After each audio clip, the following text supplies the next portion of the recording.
Hello friends, हमारे YouTube channel welcome to परिधि education point में आप सभी क्लास 12 के विद्यार्थियों का स्वागत है। आज हम लोग साइंस स्ट्रीम के सभी सब्जेक्ट के कुछ प्रश्नों का रिवीजन करेंगे। पहला प्रश्न है, प्रतिजैविक यानी एंटीबायोटिक से आप क्या समझते हैं? ये वो रासायनिक पदार्थ होता है जिनका उपयोग विभिन्न सूक्ष्म जीवों जैसे बैक्टीरिया, वायरस, कवक, फफूंदी तथा अन्य परजीवियों आदि की वृद्धि को रोकने या समाप्त करने के लिए किया जाता है। इसे प्रतिजैविक कहलाते हैं। तो जैसे मैं इसका उदाहरण पेनिसिलिन, हेट्रासाइक्लिन, टेट्रासाइक्लिन इत्यादि। नेक्स्ट क्वेश्चन, एक एंजाइम उत्प्रेरक की विशेषता को लिखें। एंजाइम उत्प्रेरक की निम्न विशेषताएं हैं।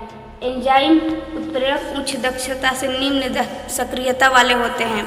एंजाइम उत्प्रेरक विशिष्ट प्रकृति के होते हैं।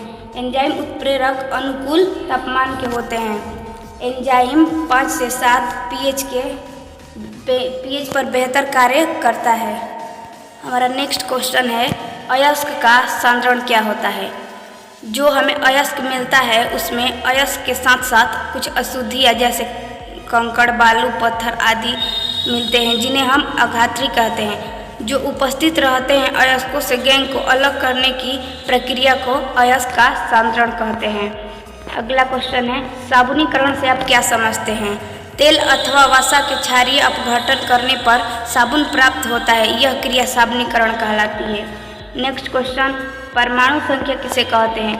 भौतिक रसायन की वह शाखा जिसमें परमाणु एवं उसके अवयव तथा गुणों का अध्ययन किया जाता है उसे परमाणु संरचना कहते हैं।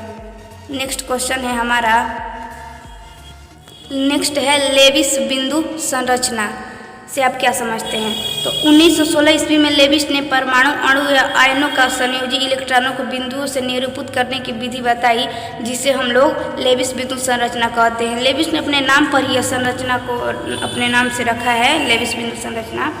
नेक्स्ट है, H2SO4 के गुण को लिखे। तो पहला है, H2SO4 इतना अच्छा निर्जलीकारक है कि जहाँ भी जाएगा पानी को खींच लेगा। दूसरा है, यह एक प्रबल अम्ल है। तीसरा है, यह बहुत ही अच्छा एक प्रबल ऑक्सीकारक है। नेक्स्ट क्वेश्चन है, एल्किलिक हैलाइड को एल्कोहल में बदला जाता है तो विस्थापन अभिक्रिया द्वारा बदला जाता है। अब हम लोग भौतिकी में देखेंगे विद्युत चुंबकीय तरंग क्या है। उत्तर है इसका, विद्युत चुंबकीय तरंग वे तरंग होते हैं जो एक दूसरे के लंबवत तलों में विद्युत क्षेत्र की और चुंबकीय क्षेत्र की जयावक्रीय दोलन से बनी होती है। ये दोलन तरंग संचरण को दिशा के लंबवत होते हैं। नेक्स्ट है, विद्युत चुंबक के किन्हीं दो उपयोगों को लिखें। तो विद्युत चुंबक के दो उपयोग निम्न हैं। विद्युत घंटी और ध्वनि विस्तारक एवं दूरभाष यंत्रों में इनका उपयोग किया जाता है। अस्पताल में आँख तथा शरीर के अन्य किसी भाग से लोहे तथा स्टील के टुकड़े निकालने के लिए इनका उपयोग किया जाता है। हम नेक्स्ट क्वेश्चन देखेंगे, ऊंचाई ट्रांसफार्मर तथा प्रवर्धक में अंतर लिखें। ऊंचाई ट्रांसफार्मर प्रत्यावर्ती विभव को बढ़ाता है जिससे प्रत्यावर्ती धारा घटती है लेकिन शक्ति अपरिवर्तित रहती है, जबकि प्रवर्धक प्रत्यावर्ती विभव की धारा तक दोनों को बढ़ाता है, अर्थात इसमें शक्ति प्रवर्धन होता है।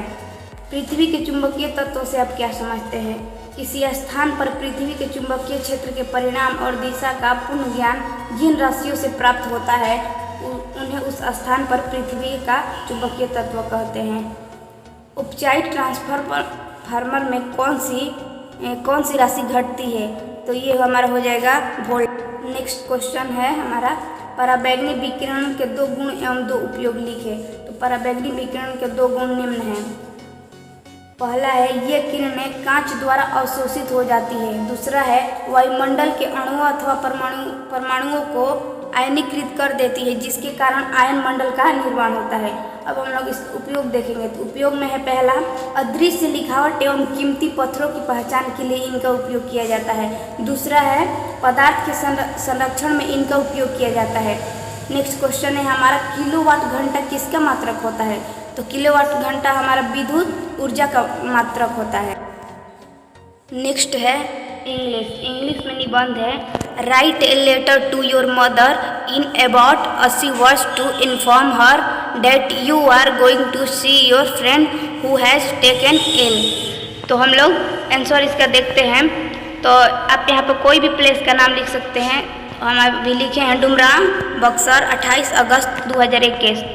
Dear mother, I am quite well here with study and health. I hope that you will also be well there by the grace of God।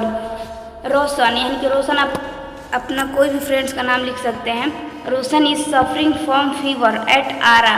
He had gone there about 15 days 50 days back। You need worry for I am going to see him today. Rest is okay, please say my pranam to the elder and sweetest love and affection to the children. Last में हम लोग लिखेंगे with best regards your loving daughter. आप यहाँ पे अपना नाम लिख सकते हैं कोई भी। हमारा नेक्स्ट क्वेश्चन जो है बुक का है, what how does the beloved waste the speaker's life. तो the beloved has taken the waste house of the speaker in this way. The beloved waste the speaker life. तो next question है हमारा 2 number English में, how did our ancestor enjoy true home rule. तो इसका अर्थ कह रहा है हमारे पूर्वज सच्चे स्वराज का कैसे आनंद लिया करते थे।